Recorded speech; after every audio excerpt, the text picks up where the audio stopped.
I guess today's a pretty unique one. I managed to convince the club to let Tao, my partner, host this interview, and I think it only feels right. He's someone that knows me better than I probably know myself. And he's going to help me share some pretty special news because, yeah, it's a pretty special one, to put it lightly. But I'll let the conversation do the talking, I think. And what beautiful weather to do it in. Hey, lovely. I feel like it'd be weird if I don't stand up. I'm quite nervous. I was thinking last night about how a lot of your fans probably think they know you quite well because of everything you do off the pitch, really, your artwork, even if you don't like to call it that, your writing, the way that you connect with people. And authenticity is something that, you know, everyone's trying to manufacture in this day and age, but you have it naturally, you have a connection with your fans. Can you summarise in those 26 years your love affair with Arsenal? Because I think it pretty much dates back to that time. It's 26 years of love for this club. Feels like I can't really do that briefly. I think starting at the beginning, for many people they may think the beginning is when you sign your contract. And for me, that was age 21 when you sign your contract at the club, which no doubt was like a big moment, signing professionally for the club. But I think my love started way before that. And it was actually when I was 11 that I first trialled for Arsenal, and I didn't get in. I remember being heartbroken because it was my childhood club. So many fans know that my auntie used to sing like the lullabies to me as a kid. It was in that moment and the year following when I trialled again and didn't get in once again that I thought love for a club goes far beyond just the performance. And it was then in that third year when I finally got in, age 13, I think it started to grow in the way that I feel today. When I think back to the academy and the academy days of me as a player, but me as a person, I gave so much to the club, but actually it gave even more to me. The service that you've given to the club, or the love that you've given to the club, actually goes way beyond those years that you've signed for them, and it's unconditional. And it puts a smile on my face because while I can define that love now, actually it's the future moments of giving that I think will truly define how I am at this club. That's why it's pretty exciting that I get to continue to give and continue to love. So when I was training an hour ago, my mum texted me that she was coming around the house tonight. Yeah. And I was thinking that you was in the garden yesterday afternoon playing with my little brother. And basically because I'm not often in London, you have to put up with my family being around the house near enough every day. And as far as I know, you don't mind that. I think you quite like it, I hope. I love it. But the families and especially the children of your staff, you know, making connections with people's grandparents that grew up in East London, from the massage team, from the physios, and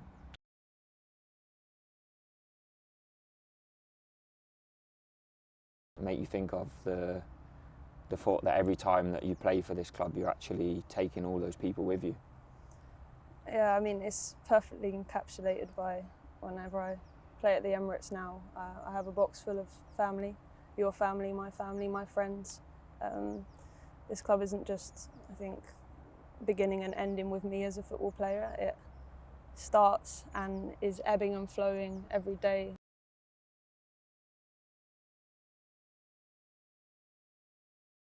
Is quite unique. Like, it sounds cliche, but this is my home. This is our home. The fact that I can then give an extra percent, an extra margin to the club on the pitch because of all those people is what fills me with so much motivation, so much drive, and I think allows me to go deeper when I think I can't go any deeper. And those connections, like you say, I think they drive me every day and allow me to be me and smile and be full in so many ways. You don't particularly like awards, and I'd say you've pretty much banished all trophies and anything referencing that kind of thing from the bottom of the house, but in the attic there's a few nice bits of silverware, and I noticed a new shiny one the other day that was your PFA Team of the Year, voted by your colleagues in 2023-04 season, and also alongside it the Arsenal Women's Player of the Year, voted by the fans. What does that individual recognition in what is a team sport make you think?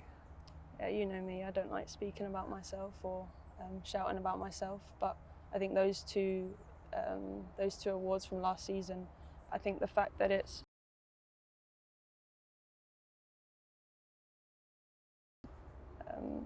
that means so much to me because of who I intend to give to every time I step out onto the pitch. It's to the people that invest every day with their time and energy and their love for the club, their love for women's football. And so then to see that return for me personally last year was quite significant, and even more so it set something in my mind of there being no limit. There being no limit for me personally as this small cog in this massive, beautiful engine machine that is Arsenal Football Club. And like even Renee, she's obviously our head coach right now, but last year she was our assistant coach and filled me with so much and gave me so much empowerment to then step out onto the pitch, and does so now even with my teammates and myself, to be able to go and perform. And like I use the word gezellig a lot at home, you know, like the Dutch word, and it's a word that I think you can apply to home, and this is my home, Arsenal. But the word means more so like feeling comfortable, feeling a togetherness, a drive, an enjoyment to, and I'm going to put my spin on the word, to achieve.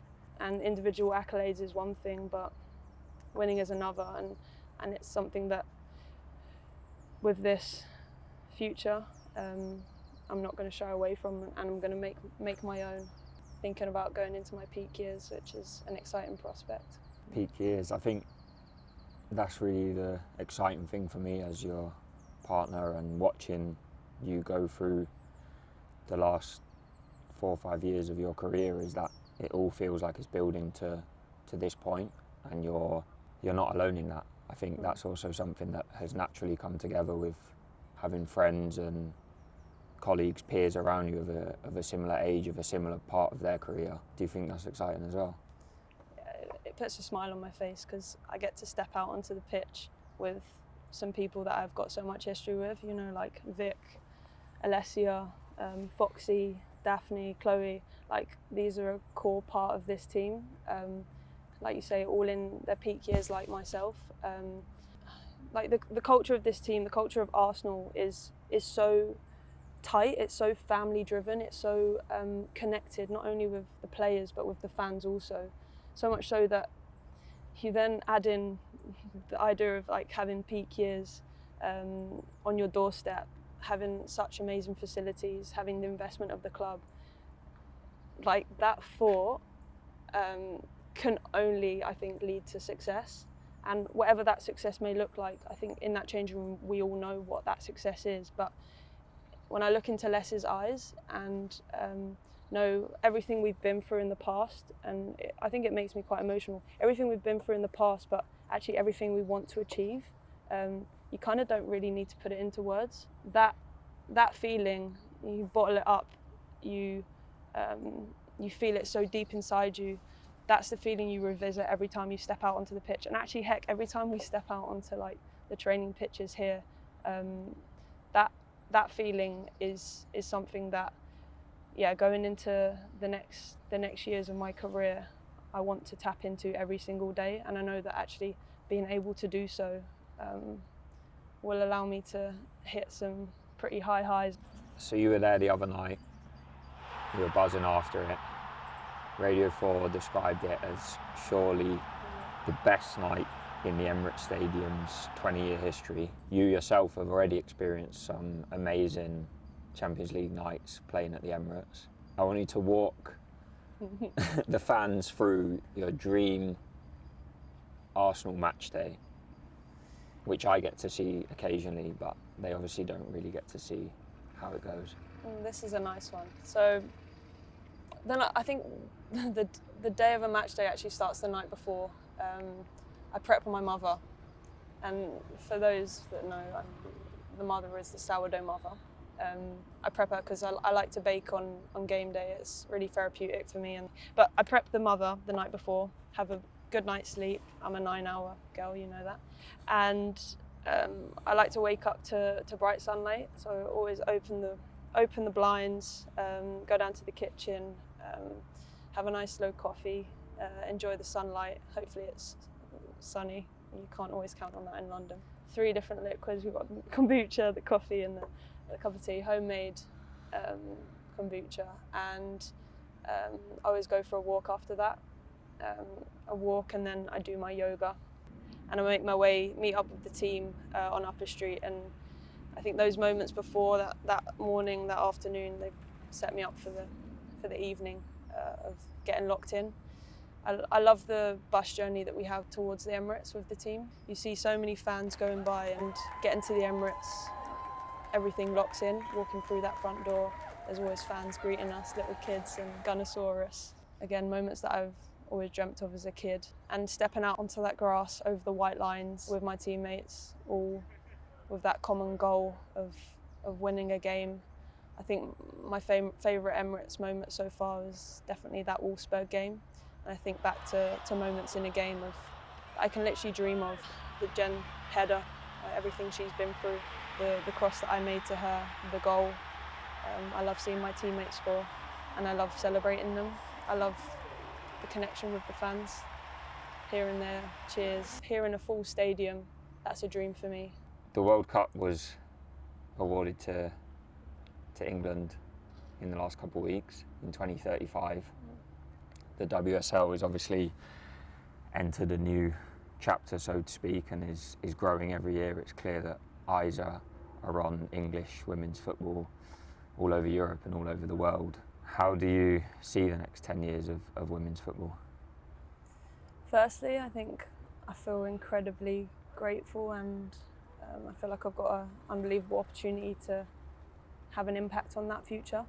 10 years is a long time, and actually that question, I feel like to even put a word into that, or an idea of where we will be in 10 years, I think is impossible. But one thing I do know about the future of the game is that in order for it to be in a place where we want it to be, we're going to need to do it with every single person involved. Arsenal have led the way in terms of the inclusivity, the investment, the opportunities for what can be, and I think we will continue to do that in the next 10 years. I think it's so important to show fans that they're seen, and that's why I've tributed some celebrations to Izzy, the young deaf girl, setting even more possibilities and more moments to break barriers of having everyone involved, and that then being a possibility for even more. I think for me, I love how Izzy, my sisters, my little brother, our neighbours, and also all the young women at your community programme, Lots to Explore, it's just been totally normalised for them that you're a professional female football player. And that's something that didn't exist even, when we were their age. I know that your community project has been a big part of your last contract. What do you see in the future of it? Well, it's definitely going to be involved in my future here. We've served over 80 young girls so far, and the exciting thing is it's going to be not only in term time now, but it's also going to be in the holidays. And I see it growing beyond, I think, where we could even have imagined. And that's something that I invest a lot of time into off the pitch that gives me energy onto the pitch. So I think we can be excited for what's to come. And that contract that you just mentioned is obviously, I think, something we've been talking about for at least a year, probably more. It doesn't happen overnight. People see this announcement, but it's, a long time in the making.